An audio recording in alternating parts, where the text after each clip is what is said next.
সবাইকে স্বাগতম শিলা ব্লগে। আষাঢ় মাসের শেষ সপ্তাহ। গ্রামেরই পাশের আত্মীয় বাড়িতে বিয়ে উপলক্ষে অনেক লোকজন এসেছে। যেহেতু আমি তখন সবে যৌবন প্রাপ্ত, তাই বাইরের বৈঠকখানা ঘরের মধ্যে দরমার বেডার পার্টিশন করে আমার জন্য আলাদা পড়া আর শোয়ার ব্যবস্থা হয়েছে। টিনের ঘর, টিনের বেড়া, মাটির মেঝে। হ্যারিকেনের আলোতে পড়াশোনা করতে হয়। একটা টর্চলাইটও রাখি, রাতে বেরুতে হলে কাজে লাগবে বলে। আমার ঘরে একটা বড় টেবিল আর লম্বা বেঞ্চ পাতা। হাতলোয়ালা একটা চেয়ার আর শোবার জন্য পাতা চৌকিটা বেশ বড়স্টি আছে। প্রয়োজনে আডাআডি করেও ৩-৪ জনে শোয়া যায়। বিকেল থেকে টিপটিপ করে বৃষ্টি হচ্ছিল। আমার ছুতোর বাড়ির সখাকে মাঝে মধ্যে রাতে আমার সঙ্গে শুতে ডেকে আনতাম।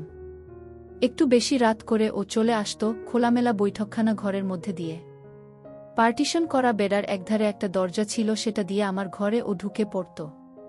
আমি আলো নিভিয়ে বাড়ির ভেতরের দিকে দরজা বন্ধ করে দিয়ে কোনোদিন আমার বিছানাতে, কোনোদিন বৈঠকখানা ঘরের বেঞ্চিতে সখাকে ফেলে বোল্ড আউট করতাম। তারপর বাড়ির সামনের ছোট পুকুরে গিয়ে ধুয়ে টুয়ে এসে দুজনে শুয়ে ঘুমোতাম। ভোরাতেও উঠে চলে যেত। এদিনও খেলার মধ্যে সখাকে বলেছিলাম ও যেন রাতে চলে আসে। রাত ৯টা নাগাদ খাওয়া দাওয়া সেরে ঘরে এসে শোবার ব্যবস্থা করছি।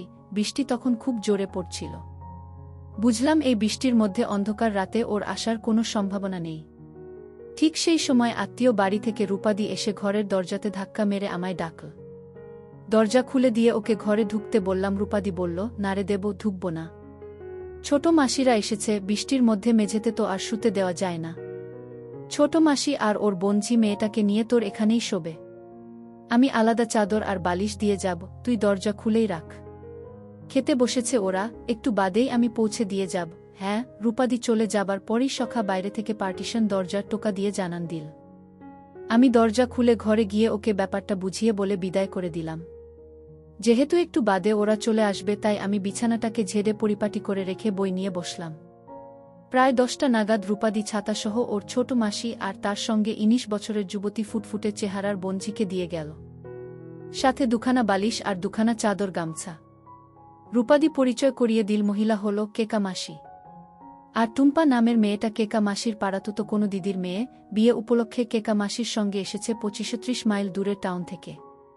কেকা মাসির পরনে শাড়ি, ব্লাউজ, গায়ের গয়না আর ছিমছাম প্রসাধনী করা মুখ দেখেই বোঝা যায় সম্পন্ন পরিবারের গৃহিণী। পরে জেনেছিলাম ছেলেপুলে না হবার জন্যই চেহারাটা এমন ডাটো ডাটো যুবতী সুলভ। কেকা মাসির থেকে দারুণ মিষ্টি এবং আকর্ষণীয় সেন্টের গন্ধ বেরুচ্ছিল। রূপাদি চলে যেতেই আমি দরজা বন্ধ করে দিলাম। আমাদের বাড়ির লোকজন সবাই তখন ঘুমিয়ে পড়েছে। কেকা মাসি ওর সুন্দর হাসি খুশি মুখখানা এমন সুন্দর করে ঘুরিয়ে ফিরিয়ে কথা বলছিল যে কিছুক্ষণের মধ্যে আমার জড়তা সংকোচ সব কেটে গেল। মাসিই বলল, বেশ বড়স্টি তো দেখছি চৌকিটা, তোমার অসুবিধা হবে না দেব ভাই? আর তুমি আমাকে মাসি না বলে কেকা বৌদি বলে ডেকো। মাসি ডাক শুনলে নিজেকে বুড়ি মনে হয়। তারপর ও নিজেই বেড়ার ধার ঘেঁষে টুম্পাকে, মাঝে নিজে ও চৌকির ধারে আমার শোবার ব্যবস্থা করে বল, যা বৃষ্টি নেমেছে, শীত শীত করছে। চাদর গায়ে দিতে হবে, নাও এসো শুয়ে পড়ি, অনেক রাত হয়ে গেছে। হ্যারিকেনটা কমিয়ে চৌকির নিচে রেখে দাও, আলো থাকলে আমার আবার ঘুম আসে না। আমি বললাম, তাহলে নিভিয়ে রাখি বৌদি? আমার তো টর্চ আছে, দরকার পড়লে টর্চ জ্বেলে বাইরে যেতে পারব। বৌদি বলল, খুব ভালো হবে, নিভিয়ে দাও। টুম্পা হাত পা মুছে চৌকিতে উঠে শুয়ে পড়ল। বৌদি ওর গায়ে চাদরটা দিয়ে দিল। আমাকে আবার বলল, দেব ভাই, আলোটা নিভিয়ে দাও না। আমি আবার শাড়ি পরে ঘুমোতে পারি না।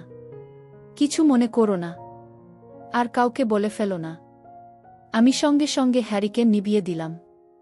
বৌদিকে বললাম, আমিও তো শুধু বারমুডা আর গেঞ্জি পরে শুই বৌদি। কেকা বৌদি বলল, তাতে কি হয়েছে? কেউ তো আর দেখতে আসছে না। বলেই ফিক করে মৃদু হেসে ফেলল।